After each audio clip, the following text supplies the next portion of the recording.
बिस्मिल्लाहिर्रहमानिर्रहीम। अस्सलाम वालेकुम डियर स्टूडेंट्स।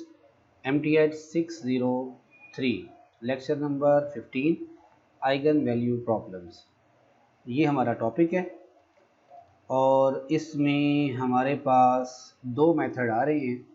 एक मेथड है पावर मेथड और दूसरा है जैकोबीज मेथड। आज के लेक्चर में हम पावर मेथड को डिस्कस करेंगे। ये बाकी चीज़ें जो हैं ये बाद में डिस्कस होती रहेंगी। मेन टॉपिक की तरफ आते हैं। Power method and Jacobi's method. Power method क्या है? पावर मेथड में जिस भी सिस्टम का सॉल्यूशन निकालना है, चार उसके स्टेप्स होंगे। पहला step, choose the initial vector such that the largest element is unity.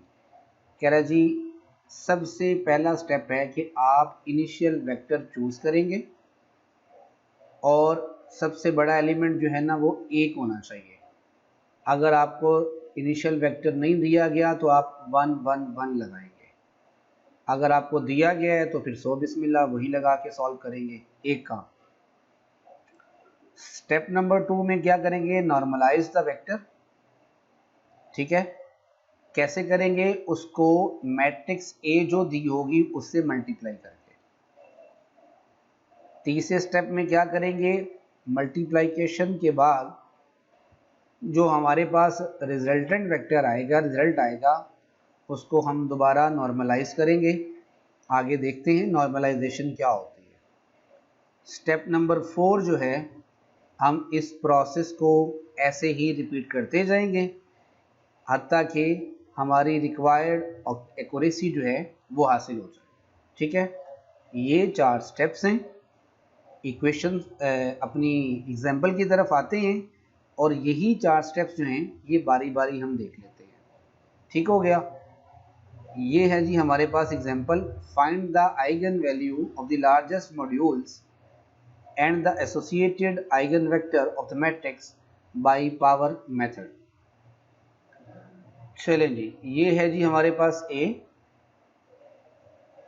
अब ज़ाहिर है हमें यहाँ पे इनिशियल वेक्टर नहीं ना दिया गया, तो हम इनिशियल वेक्टर जो है वो चूज़ करेंगे 1 1 1। ठीक हो गया? अब आपने करना क्या है? यही मैट्रिक्स ए जो है इसको लिखा और उसके साथ 1 1 वाली मैट्रिक्स जो है ये भी लिख दी कॉलम में। अब आपने इन दोनों को मल्टीप्लाई करना है। आसान तरीका होता है मल्टीप्लिकेशन का। रो को हमेशा कॉलम से मल्टीप्लाई किया जाता है। रो कॉलम से मल्टीप्लाई होती है, कभी भी एडजेसेंट एलिमेंट्स आपस में मल्टीप्लाई नहीं होते। रो को हमेशा कॉलम से।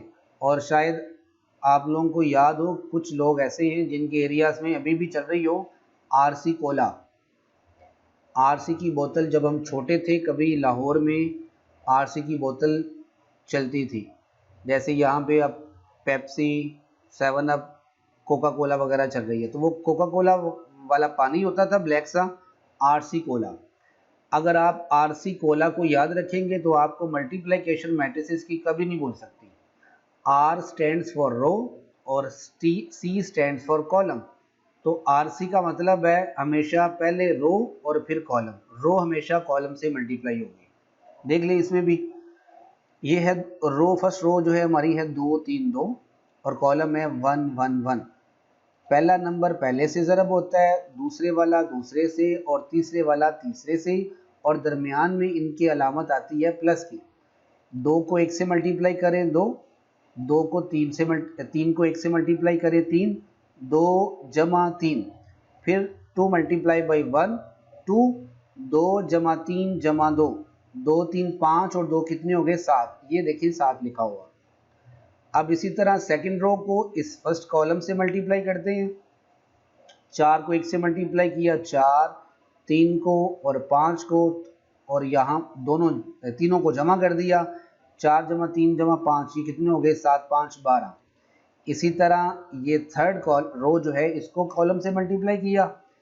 3 multiply by 1 3, 2 multiply by 1 plus 2 plus 9 multiply by 1 9, 3 plus 2 plus 9, ये आ गया 14, ये आ गया 14 आपके पास। ठीक हो गया? अब आपने नॉर्मलाइज कैसे करना है? नॉर्मलाइजेशन का तरीकाकार ये होता है कि जो रिजल्टेंट वेक्टर है ना, उसमें जो सबसे बड़ी वैल्यू है उस पे सारी वैल्यूज को डिवाइड कर दो। रिजल्टेंट वेक्टर में जो सबसे बड़ी वैल्यू है उसको सारी वैल्यूज पे डिवाइड कर दे। ये है सबसे बड़ी वैल्यू 14, इस पे डिवाइड कर दिया 14, 7/14, ये 7 4 14 से कट जाएगा, 1/2 आ जाएगा।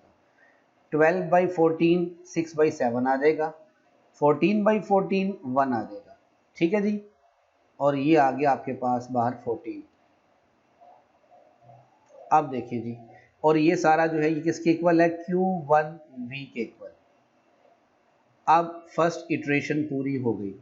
अब इटरेशन नंबर 2, उसको क्या करना है, इटरेशन नंबर 2 में आपने इसी मैट्रिक्स को फिर उठाना है और ये जो हमारी ए मैट्रिक्स है इसके आगे रख देना है और फिर मल्टीप्लाई कर देना है।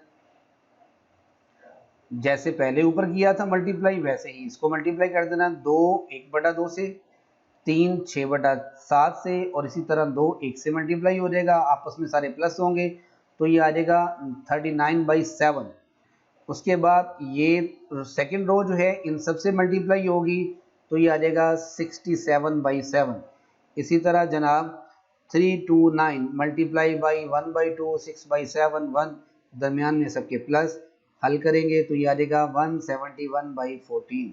आप इनको हल करके देख लीजिएगा, मैंने वैसे रफ में हल करके चेक कर लिया था, ये सारी वैल्यूज़ ठीक हैं। ये आ गया।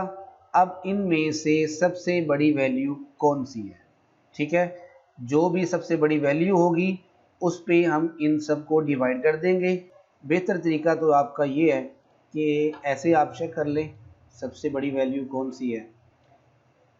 39/7 है, 39/7, ये देखिए 5.5 है, ये आ रहा है 67 डिवाइडेड बाई 7, 9.5 आ रहा है 171 डिवाइडेड बाई 14, तो ये आ गया आपके पास 12.2। तो ये सबसे बड़ी वैल्यू है, इसको इन सब पे डिवाइड कर दिया जाए। जब आप डिवाइड करेंगे कैलकुलेटर पकड़ लें, कैलकुलेटर से आप डिवाइड कर लें। डिवाइड करने के बाद जो रिजल्ट आएगा वो आपके पास ये है, ये सारा रिजल्ट आ गया। ठीक है जी। अब उसके बाद नेक्स्ट स्टेप क्या है, आपने इसी मैट्रिक्स को पकड़ना है और साथ में ये रिजल्टेंट वेक्टर जो है इसको रख देना है, फिर दोबारा मल्टीप्लिकेशन का प्रोसेस कर देना है, बिल्कुल सेम वैसे जैसे हमने ऊपर किया था। ज़रब देंगे, मल्टीप्लाई करने के बाद हम देखेंगे कि इन तीनों में से जो सबसे बड़ी वैल्यू होगी उस पे सबको डिवाइड कर देंगे। ठीक है जी, और ये सारा प्रोसेस इसी तरह आगे स्टेप बाय स्टेप चलता जाएगा। जितनी उसने इटरेशन कही हैं उतनी इटरेशन तक आप इसको ले जाएं। ये है जी पावर मेथड, और बड़ा आसान मेथड है, मेरा ख्याल है कि आपको समझ आ गया होगा। After rounding off the largest eigen value and the corresponding eigen vector as accurate to 2 decimals are, ये वो कह रहा है जी राउंड ऑफ इन ये 5 तक करके राउंड ऑफ वैल्यू कर ले, तो ये देखिए 0.436 आ रहा है ना, 6 है तो एक बढ़ा ले 4, 0.44 इसका आ गया, 0.76 इसका आ गया, और ये तकरीबन 1 है, ये तकरीबन नहीं एग्जैक्ट 1 ही है। ठीक है जी, और ये लेमडा है, लेमडा इज इक्वल टू 11.48 जिस पे हमने इसको डिवाइड किया था, इज इक्वल टू दिस। ये जी हमारे पास आंसर आ गया। मेरा ख्याल है कि आप लोगों को समझ आ गई है। नीचे वाली एग्जांपल देखते हैं, 3 इटरेशंस करनी है और 3 इटरेशंस करनी है, तो इसमें देखें इन्होंने कोई भी वो इनिशियल वेक्टर नहीं दिया होगा तो आप 1 1 लेंगे, ये तो बिल्कुल वैसे ही है एज इट। कहीं पे कोई इक्वेशन आएगी जिसमें इन्होंने ये देखें ये दिया हुआ है -1 2 1, जहाँ पे उन्होंने दिया हुआ है वहाँ पे आप 1 1 नहीं लगाएंगे बल्कि यही लगाएंगे 0 इटरेशन। ठीक है ना, ये देखिए -1 2 1 यही लगाया और इसको सॉल्व किया होगा। ठीक हो गया। आगे देखते हैं, एक्सरसाइज आ गई। ये जी आपका पावर मेथड जो है वो मुक गया, छुट्टी ख़त्म हो गया जी। पावर मेथड आपका ख़त्म हो गया। तो उम्मीद है कि आप लोगों को समझ आ गई होगी। और अगर दिल करता है, चैनल पे न्यू हैं, कुछ समझ भी आ रही है, तो चैनल को सब्सक्राइब करें। और अगर आपको लेक्चर्स की समझ आ रही है और वाकई समझ आ रही है, तो मेरे लेक्चर्स को शेयर भी करें, अपने दूसरे फ्रेंड्स तक पहुंचाएं, ताकि उनकी प्रॉब्लम्स जो हैं वो भी सॉल्व हों। बहुत शुक्रिया। खुश रहें, आबाद रहें, दुआओं में याद रखें। अल्लाह हाफिज़। अस्सलाम वालेकुम।